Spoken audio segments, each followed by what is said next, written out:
Hello, and thank you for joining me again today. So I had actually a couple reviews planned of different things that I'm going to be doing here, but it's just a matter of getting around to film some of them. Not long ago, I went back and was looking at some of the older notes that I had written and saw that, I think it was 2 summers ago, I actually did a bunch of reviews of books I read during the summer that is called Quick Reviews for the Summer. There were some interesting ones in there. And I've already got 3 that I could do for this summer that I've read, so I decided to go ahead and start in on those. I'm going to do them on video because that means I don't actually have to type them out. So the first one that we're going to go for is The Name of the Wind by Patrick Rothfuss.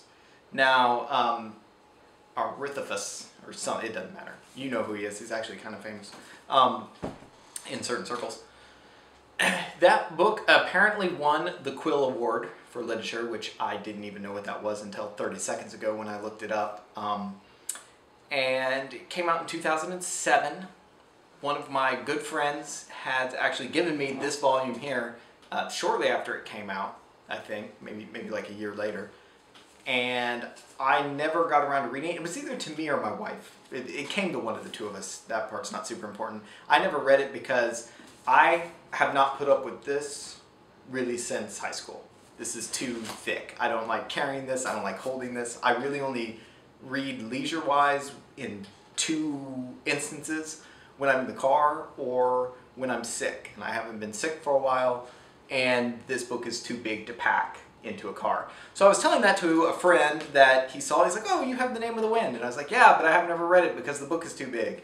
And he was gracious enough to give it to me on my Kindle, which, as you can see, is substantially more manageable to lug this book around on, and I actually finished it relatively quickly after that. So I'm just going to talk for a little bit about the book. It's been out for a while. Actually, there's a sequel out. It is a planned trilogy, though as I understand, I will compare him to somebody who has mentioned him before and who he does get compared to somewhat, George R. R. Martin. In much the same way that Martin probably seems in no rush to finish his series, this series apparently is in no rush to get over either. So, quick thoughts on the book.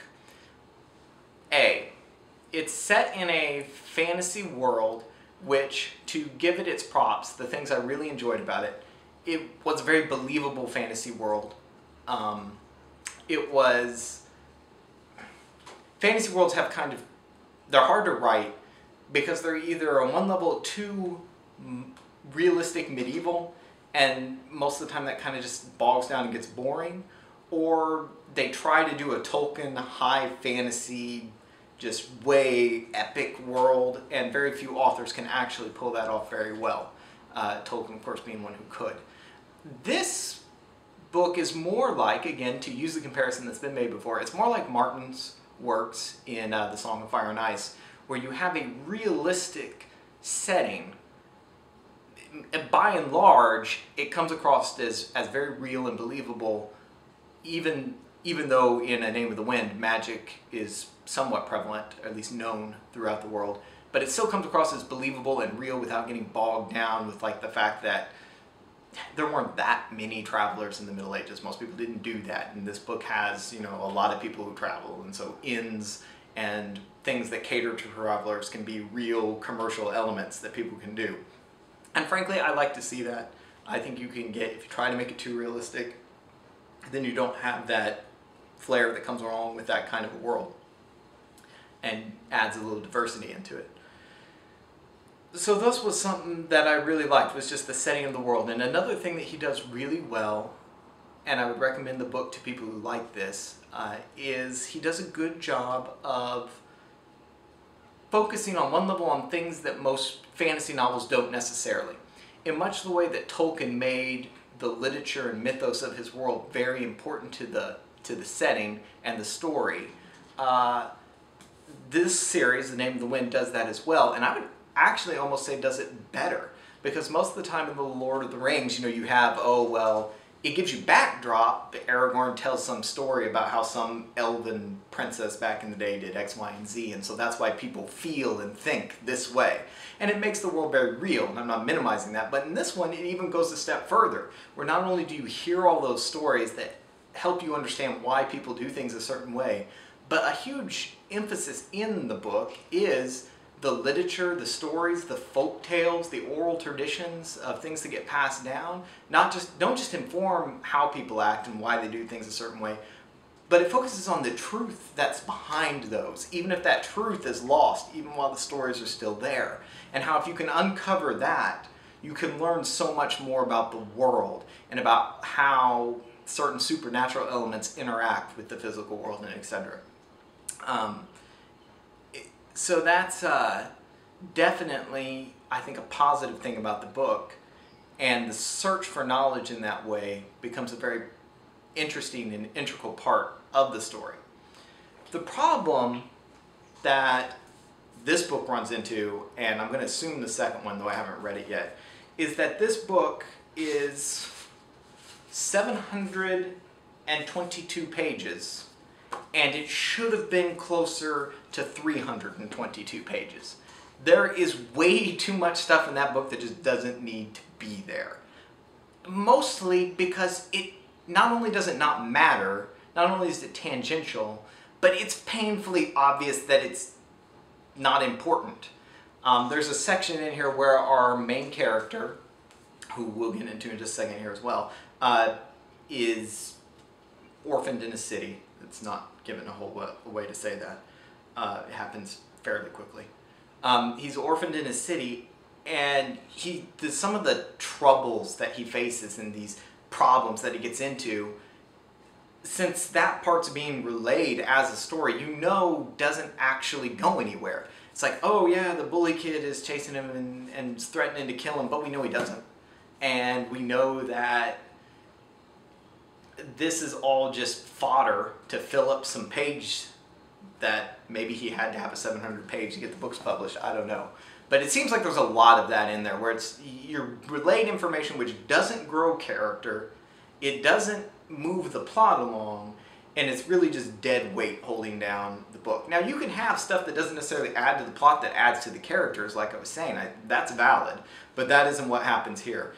You have a lot of information. For example, in the same book, there are times when he's talking with his first teacher, which don't push the plot forward, but they do kind of enrich the world, and they do tell you more about both his teacher and him as people. You don't get that for some of the stuff that definitely happens in here, and it happens way too much for it to be excusable, in my opinion, on that book, and that really bogs it down. Which brings us to just my discussion of the story as a whole, which, as you would infer from what I just said, the book does tend to plod. It has some real pacing issues. And I'm fine with slower books. I love Dune. Dune was an immensely slow book. But at the same time, again, everything still drove characters or story points forward. And this just didn't have that. On some levels, that's actually good, because a lot of the characters are frankly not worth reading about. They're just bland and boring, and the big problem is that our main character is one of them. At no point did I actually feel any connection or sympathy towards him as a character. And the supporting cast, again, is equally one-dimensional most of the time. Part of the problem is that from the very beginning, Koith, our main character, or Koth, or I don't know, that's another problem, is this book has no names that are easily pronounceable. I mean, I understand you're trying to create a little bit of cultural flair, but have at least one person whose name I can say without having to look it up. But part of the problem is that he is, from the beginning, the best at everything. The best at everything, the fastest learner, the blah, blah, blah, blah. I mean, okay, that's great, that's fine, if you want to write a book with a character like that. But it takes a real skill to write a book with a character like that and still have anything that happens to him seem really like a trial. There was no point when I'm reading this book where I'm like, oh my gosh, how's he going to get out of this one? I'm just thinking, okay, well, I mean, we've already seen him do stuff that could get him out of these jams. It's just a matter of him figure out which one of his bag of tricks he wants to use. You know, and again, contrast that to, I don't mind stories that have really strong, powerful protagonists, but that's definitely, like I said, a hard thing to write. And for example, if you're going to do it, you need a strong sense of that progression. Like you see in, dare I say it, Dragon Ball Z, where yeah, Goku is really ridiculously powerful throughout the whole series. But the elevation in his foes keeps pace with that. And you're never really at a point where you're like, oh yeah, come on, just hurry up and get this over with. Most of the thing, there's a few times in season 6 where that happens, but most of the time you're like, no, you know, this is a real threat. Every moment, every new guy that comes in is more powerful than the last guy that came in, and you're going to have to grow to battle him. That's not as much what you see here. Which brings us again, like I said, to supporting cast in a genre, fantasy, which is continually criticized for not having good female characters most of the time. This book does little to clear itself of that charge. The main female character in this book, the love interest, Dana, is a joke. She's a one-dimensional character. She is not interesting. The funny thing of it is, as I was telling one of my friends about this book, is that there are 3 better female sub-characters who just get passed over to try and rush to this completely worthless character who I would have enjoyed reading more about, frankly, the woman who's the moneylender in the book. She's interesting. She has a backstory. Or if you want to, you know, if you want a character who could grow and development, there's the one who works in the kind of the alchemic labs with him, who is always talking about how she doesn't like that in stories the female characters just always get in trouble and have to be rescued by some man. But then she's upset with her, well, not really upset, but she's disappointed with herself because she's in a dangerous situation at one point and does freeze up, and our main character has to save her, which would, and she laments later that she's like, I should have been able to do something, but when, you know, I always say that people should be able to do something, but when push came to shove, I wasn't able to, and you had to save me. And you know, that's a character that if you had taken that and run with it, and she had become, you know, the girl that he was interested in, and then we get to the point where she's doing cool stuff because she's had to overcome her natural tendency to freeze up in a situation. That would make for an interesting character. But we don't have that. Instead we have this, she's like a Nara with no class, I guess. Maybe that's a good way to put it. But for some reason our character really likes her, for no reason that's ever actually expressed. It's ridiculous. It was some of the worst writing that I've ever read in regards to developing a relationship on paper. And I read Lily and the Lost Boy. So you know I know what I'm talking about. That's bad when you just get mentioned in the same sentence with that book. So I felt like, and that was just an extension of the poor interpersonal relations that happen with all the sub-characters. The villains are trite. They don't like our character for reasons that are never really expressed, except that they're supposed to be the bad guy, and so they're supposed to have this anger with them. And then, like I said, to add insult to injury on that, the book is 722 pages long. It is way too long for the amount of plot that we actually cover. But that all sounds really harsh, and so I should boil it back down to saying, look, on one level, this book had elements that I really liked. I really liked the emphasis on stories and the emphasis on folk knowledge and how you can learn from that. I like that learning those secrets is a dangerous thing. There are people who don't necessarily want all that information to come back up. I'm going to say something only a gamer would necessarily understand. I would love to play a role-playing game in this world. It's a fun world. It's an interesting world. I would not actually enjoy reading another 722 pages of this.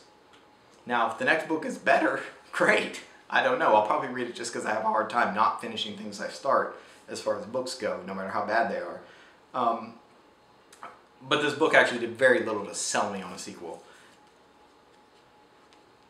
And, I mean, when you get right down to it, when you get bored reading a book, then something's not happening that's right. This book needed a serious editor to cut about 75% of its content out or down, condense it into something else.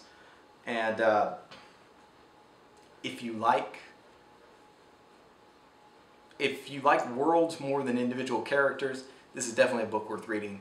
If you're really about having to like your cast, having to have really strong, tight characters, this is probably not the best book for you.